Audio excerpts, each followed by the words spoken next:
This program has been made possible in part by the following sponsors. The Trial Lawyers Association of BC.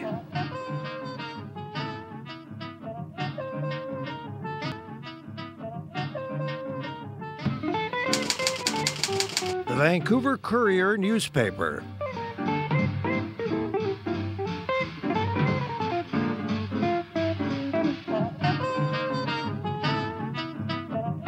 My new book about addictions, All the Way Home, Building Recovery That Works.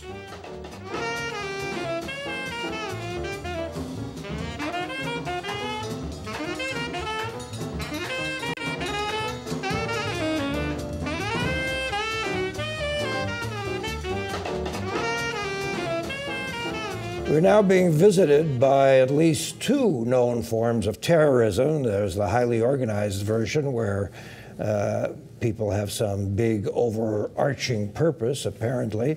They have some alleged enemy and they've got lots of materiel and guns and explosives and they move about very determinedly. That's one of the groups that's terrorizing us in the world today. The other is the lone wolf. And it was about a month ago, concerned with this lone wolf phenomenon, that I called our guest and asked him to come on the show this week and talk about it. And since then, of course, as we all know, the insanity in Paris has happened.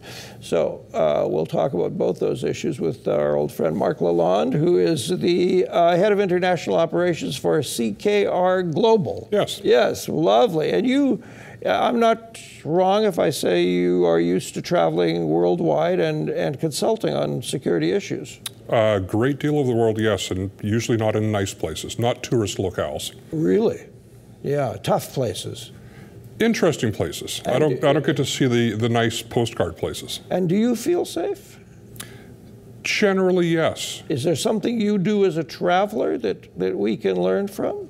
We do a lot of research before any of us go anywhere or we take our clients anywhere. Yes. We do a lot of research for our clients before they invest overseas or start to mine or drill for oil overseas. Yes. What are the risks? What are the reasonable mitigation measures? What's the acceptable level of risk? And a big question for us as individuals and for our clients is, what's your appetite for risk? Where do you feel comfortable walking the downtown east side alone at night? Or do you feel uncomfortable going somewhere else? So where will people go? Where will they not? What will they tolerate? And at the same time, too, we're very concerned when any of our team members or any of our clients say, I'll go anywhere. Because that is a red flag for us. There's either they don't understand the risk or they're a daredevil and they're going to bring risk to others. Exactly, exactly. So let's talk about these two, and maybe there's another version, I don't know, Mark, you can enlighten us, but let's talk about these two versions. I remember that in the first 24 hours after the first part of the Paris story, and this is before the kosher deli thing happened, one of the people that showed up on TV a lot, a security man like yourself, said, look, these guys, they move slowly, deliberately. They're not running around like maniacs. They know exactly what they're doing. And when they assassinate that poor policeman who's lying on the sidewalk and still very much alive, they do it coldly, efficiently, without an emotional reaction. It's just what they're doing. I think it's a lot of people like us who watched that video many, many times or broke it down into pieces. And I think we all saw the same things. As you say, cold, deliberate, well executed. Yes. Well planned, well trained, highly motivated, well disciplined. They were professionals at what they did. I think they were prepared to encounter the police and die for their cause. They're also prepared to try to get away and fight another day. Yes. One of the more telling bits of the video for us was when they go back to their vehicle, walking, not running, they're not hysterical, they're not excited. The passenger side attacker stops to pick up something on the ground that had fallen out of his car. That deliberate, that observant. Yes. That shows a level of discipline and training and rehearsal. Yeah. It tells us there's so many so many indicators in that attack that says these aren't just two guys. There is an organization behind them. There's been training offshore. There's been a lot of rehearsal. There's money, there's financing, there's planning. 2 getaway vehicles, at least 2. Sophisticated firearms, sophisticated weapons that they then showed up a few days later with. So it all says there's a much larger organization. It's almost embarrassing to say openly that 9/11, the destruction of those 2 towers and the attack on the Pentagon and so on, was one of the most brilliantly planned public acts in history. I mean, we're still reeling from it. It's stunning. Some people with box cutters. Yes. They accomplished that with box cutters. Yes. That's what they took over the planes with. Certainly they had training on how to fly the planes. Very simple, very well planned, very sophisticated. We can't confuse or deny the fact as well while we're talking about this. Attacks in Canada, the 2 recent attacks we had in the fall yes. of the 2 soldiers, yes. tragic events. Extremist acts in Canada are not new. We can go back over 100 years in Canada, bombings, assassinations of political leaders, yes. high-profile figures. In the past few decades, we've had extremist attacks on infrastructure, oil pipelines, gas pipelines, energy buildings. For those who remember in Vancouver, we had the Squamish 5, going back, was it 25, 30 years ago? So extremist acts have a long history in this country and many others. This is not new. No, I'm glad you mentioned that because I found myself thinking about the Keystone Pipeline controversy. Yes. And we all know that at the moment, unless something happened that I haven't heard of yet, that the American Senate has basically approved it, but President Obama says he will veto it. And as much as I tend to be a little left of center and an environmentalist, I actually find myself thinking, well, it's a good thing. We need to stop relying on foreign oil and so on. And the next thought I had, because of Paris, was if I were a terrorist, that pipeline would be one of my first targets. There's much easier targets. Yes. If you think about it, pipelines are everywhere. Yes. They're in our cities, they're in the countryside, they go through the mountains for gas, oil, what have you. Yes. That's an old target. There's much easier, higher profile targets to hit, whether it's the refinery, yes. a bridge, a major tourist attraction, yes. A high profile individual. Those are easier. You can drive right up to them. You don't have to go out to the bush. Yes. Certainly a pipeline gets attention. Would they be attacked? We had it in northern BC, we've had a little bit of it in northern Alberta. We think we know who that was. We think we know what the motivation was. That individual is no longer with us. Okay, let's look at an individual and distinguish his act from what happened in Paris. Here we had a man in Ottawa just running up to an officer standing guard, assassinating this poor fellow, running into the Houses of Parliament, having a gunfight at the OK Corral, and then it's over. Now that's a very different mindset and a very different person. This is not a guy who had rigorous training. No, and that's one of the harder people to catch. Yes. Intelligence services are watching for the Al-Qaeda cells. Yep. And often there's information on them that comes to light afterwards. And this is what's happened in Paris. The authorities knew about these people, but there's so many of them out there, the authorities are challenged with the resources to observe them. We then have the individual who assassinated the soldier in Ottawa, again, in hindsight, was known to authorities for some extreme behaviors. Was he worthy of surveillance? Nobody knew. My concern about people like him, he could be tied to being radicalized, or the suggestion is he was radicalized by Islamic beliefs, extreme Islamic beliefs. I think more likely he's emotionally disturbed, and that was the trigger for him. It could have been something else. He was going to snap at some point. The real challenge for all of us is health authorities, housing authorities, addiction services. Everybody knew a little bit about him. There's no system in this country to bring that together. Pull it together and say, look, we got a profile here. Yeah. And at the same time, do we want that system? Do we want that massive database about every aspect of our lives? Yes. Do we want to live in that world, or do we want to live in a world where there's less of that state surveillance and we accept risk?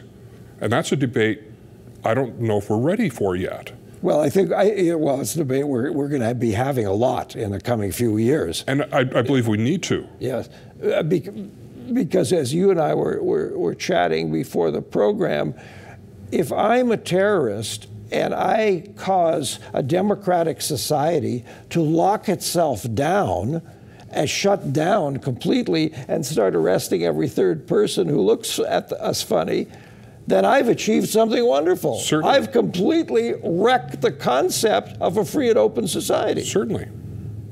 They achieve some of their means, as well as getting their message out, as well as getting their profile, and they become a martyr. So we have to find our place, the needle on the meter, somewhere between being an utterly laxly permissive society and a society that's watching out for what's happening. For example, let's go, I don't want to blame any one segment, but certainly the courts have some issue here. One of the two brothers who shot up everybody in Paris, I'm not talking about the Delhi store, but these two other guys, one of them had a huge run-in with the authorities and only a few years ago, and got he served time. 18 months? Yeah. 18 months. But That's courts, my question. Who has a crystal ball? Yeah. Certainly past behavior is an indicator of future behavior. Yes. But his past behavior didn't show that he was going to get a gun and go kill a bunch of people. But is 18 months? 18 months is what you get for stealing a chocolate bar. I mean, 18 months is for hijacking a car, maybe. But I don't know the facts of the case of why he got 18 months. Yes. Was it appropriate? Who knows? I'm sure lots of people will be second guessing that. Yeah. One of the things, I've got files and files and files of these stories now. And one of the things that's happening, the RCMP, for example, have a new program that they're about to spring forward with, the American authorities. This whole business of engaging the community, of going to the community and trying to pull all these resources together that you talked about. Do you hold out a lot of hope for that? It's not a new idea. Yes. Great that they're doing it. I'd like to see what that is going to look like in practice. Yes. Oftentimes, it's a one-sided dialogue. I think it takes the right leadership and the right philosophical approach and engaging the right leaders in the community to bring other people on side. A challenge with that is hysterical reporting or malicious reporting. I don't like my neighbor, so I'm going to rat him out to the cops. Exactly. He's a terrorist. Exactly. And at the same time, too, where are the resources going to come from? We're challenged for police budgets in this country. It's already the largest expense on any municipal budget, and Yes. crime rates are falling. Yes, We're having a hard time recruiting the right people for police. Yeah. Where are we going to find the money? Where are we going to find the bodies? And how do we integrate other actors into this, whether it's the private sector, firms like ours, that collect information and do investigations and surveillance, health, housing, other private NGOs, other NGOs in private sector? And what do we do? We're going to take a break, Mark, but what do we do if we find ourselves suddenly looking askance at people who dress differently? Are we automatically profiling that woman belongs to a terrorist organization because of the way she's dressed? Profiling is a whole other show. That's a whole other show. Okay, we'll take a little breather. When we come back, we'll talk about organized terrorists and what, if anything, are governments doing. Mr. LaLonde just wrote an excellent editorial, some of which we'll share with you when we come back. First, your opportunity to say hi at davidberner.com and a chance for those lovely people who support us to say hello here on Shaw Community Television, Cable 4. Back in a sec. This program has been made possible in part by the following sponsors. The Trial Lawyers Association of BC.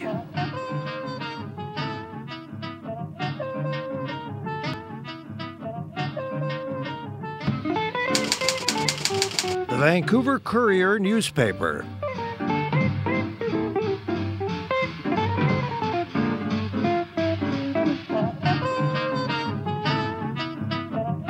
My new book about addictions, All the Way Home, Building Recovery That Works.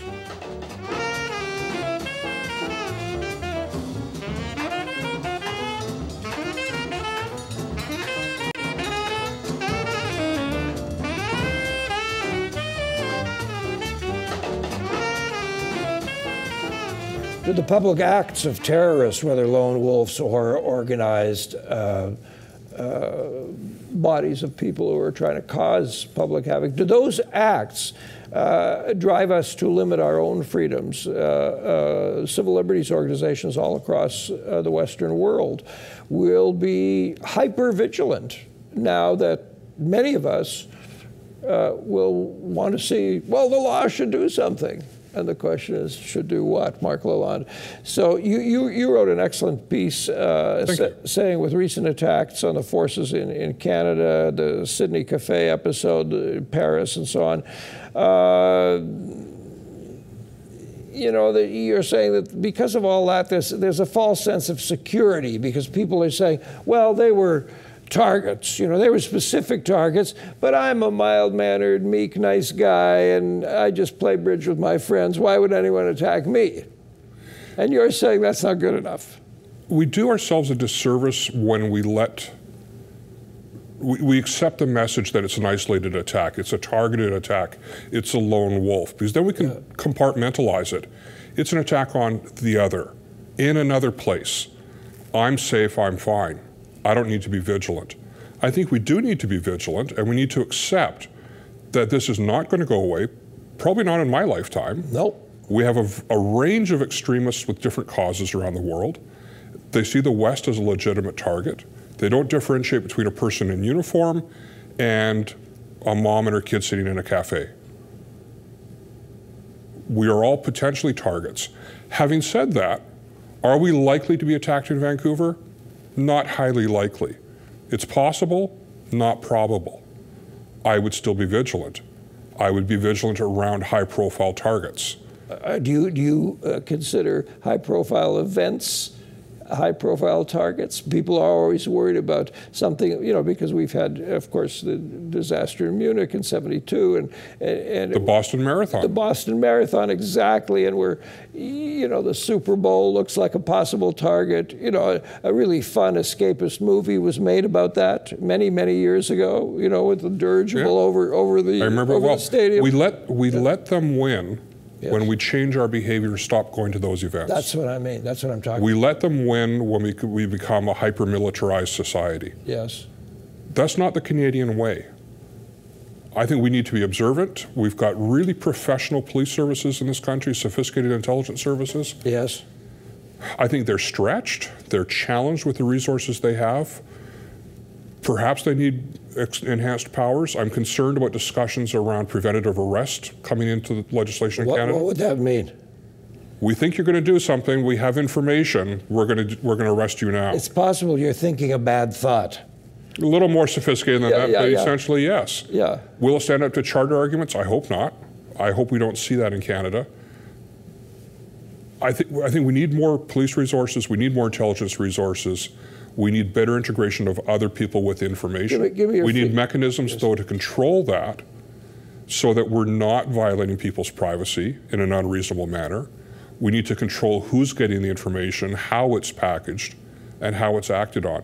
We also need oversight and governance of that to ensure the authorities aren't acting out. So let's look at two pieces of technology that we all use every day, all day long. The cell phone and the computer. And the cell phone is basically today the computer in your pocket, or now it's on your wrist. You know, we have limits. We have some limits already imposed. You know, there are some things apparently I can't watch. You were saying during the break, we have laws against watching certain things. But how much are we prepared to tolerate the government or a secret government agency checking out our idiotic cell conversations or our idiotic time spent on the computer, most of which is just frivolous drivel? The authorities are already listening in. They are. You're confident of that? If you were to get on the phone and use certain words in sequence, yes, targeting an individual, signs of an attack, yes, somebody in the world is hoovering that out of cyberspace. It's going into a massive computer. It's getting analyzed. If it becomes a pattern, somebody's going to come knocking on your door. Somebody's going to be watching you. Somewhere, somebody in a bunker, you know, like at Langley or somewhere, not our Langley, the other Langley, has put in an algorithm that if those words show up... Been in place for years. Been in place for years. Been in place for years. Yeah. And a large part of this is what's known as the Five Eyes. So it's Britain, Australia, America, I believe New Zealand, and I'm missing somebody. Okay. They're all part of this system of intelligence sharing. And as I say, massive complex computers watching and monitoring. Are they listening on our conversations? Nobody has the resources for that. Are they looking for clues and trying to piece it together? Certainly. Now, we have a few small, semi-local triumphs. I mean, the New York City police and or the FBI or CIA claim to have stopped a couple of potential terrorist activities just in the last 2 years. Am I right? I think there's been more that they haven't told us about. Yes. The challenge, though, is they have to be lucky every day catching these guys. The bad guys only have to get lucky once. Yes. They're not... It's unreasonable to expect the authorities to stop every attack. It's impossible. So if Mr. Harper called you in, I mean, you're saying on the one hand, it's not Canadian to have a hyper-militarization of our lives, but on the other hand, you're saying we do need prevention, vigilance, and action. So if Mr. Harper calls you to his desk, which is quite possible, or maybe he already has, what line are you going to take? How do we do this without tying ourselves in knots? There needs to be a very high-level discussion as to how, going back to what I said earlier, how we bring those actors to the table together, private and public sector, NGOs. Who has pieces of the puzzle around these individuals that come to our attention? At the same time as we're doing that, looking at those people, I think there needs to be far more resources invested long-term in why are these people becoming radicalized, whether it's environmentalist, religious, whatever the cause is, and how do we intervene at an early age and prevent? How do we stop that? So whether it's jobs, education, mental health services, addiction services, there's the cure. And that's multi-decade. I think one of the interesting and obvious things about terrorists, whether of the lone wolf or the organized variety, is we don't have a lot of terrorists who are 45 years old. It's a young man's and young women's, mostly young men's, gig. It's all these guys who are 19 to 25, filled with testosterone, who don't have another shtick going. I mean, they're not studying to be doctors. I would qualify that. Yes. The person with the gun, yes. Yes. Generally a young male. But the people... The organizers, the financiers, the trainers, the logistics people, the researchers, older, more experienced, and we're not getting them by and large. What's your estimate of the worldwide money being pulled in daily or yearly on any... Massive amounts of money. By terrorists, I'm talking about... Terrorist organizers, terrorist sympathizers, people thinking they're financing a cause that they believe in. In the billions. Certainly hundreds of millions. Yes. There's a report I read recently that the first attack on the Twin Towers was financed largely by the T-shirt salesman, souvenir salesman in Times Square who was selling, new immigrants selling bootleg merchandise, and the money was being skimmed off to an extremist group. Yes. Fascinating. True or not, I don't know. It's a great story, plausible, logical. But you're saying, as we speak, there are people who are older, more schooled, and they are pulling in resources from all over the world to finance acts of terror. Certainly. Some of it's drug dealing, some of it's extortion, some of it's shaking down immigrant communities. We saw that with the Tamil Tigers shaking down Sri Lankan immigrants in Toronto a few years ago. What would you do? Finance their war. What would you do with this increasing problem? I think it went from like 70 people to 250 recently, of Canadian young men and women, mostly men, who go off to study terrorism, and they come back to Canada, some disenchanted, but maybe some as moles, or they're perfectly still enchanted, who knows. What are we supposed to do with these folks? When they arrive at the gate at Pearson, do we say, thanks for not, please don't come back? I would certainly want to detain them and talk to them. My understanding, the research so far and what the authorities are saying is most of them come back either disenchanted or they've gone and fought their war for their cause and they've come home, and home is a safe place. There are a small segment that come back and want to continue the fight here. There's the real red flag. And how do we differentiate? Do we have a law? Should we have, do we have, should we, I mean, we can't have a blanket law that says if you went off and fought in some war, you're not welcome back. I'm not a lawyer, and I wouldn't profess to give a legal analysis, but my understanding of the legislation now is if you are planning to go off, for example, to fight in Syria with an extremist group, you can be arrested and charged here. That's my understanding of the current legislation. My goodness. How that's tested, I'm not entirely sure. Yeah. Okay, closing thought. Can we still sleep at night? Canada's still a safe, fabulous place. We're a relatively benign environment, aren't we? We forget how blessed we are to live in an amazing country, an amazing part of Canada here. Yes. It is by and large extremely safe. I'm far more concerned about slipping in the bathtub or driving in traffic than I am about an extremist attack in Vancouver. It'll be the sugar that gets me before the terrorist gets me. And you like a lot of the people on the good guy side of this business? I think we've got great police and great intelligence services here, very professional, very sophisticated. I have confidence. Okay. Mark, thanks. My pleasure. Thank you. It's always great to talk to you. Mark LaLonde with CKR Global. Next week, folks, we welcome back another old friend, Jim O'Rourke from Vision Quest Society, and he can explain it, but he's not getting paid adequately, or even often he's not getting paid at all for the extraordinary services he provides for our community. That's what's coming up next week. Thanks for being with us here today on Shaw Community Television Cable 4. Good evening.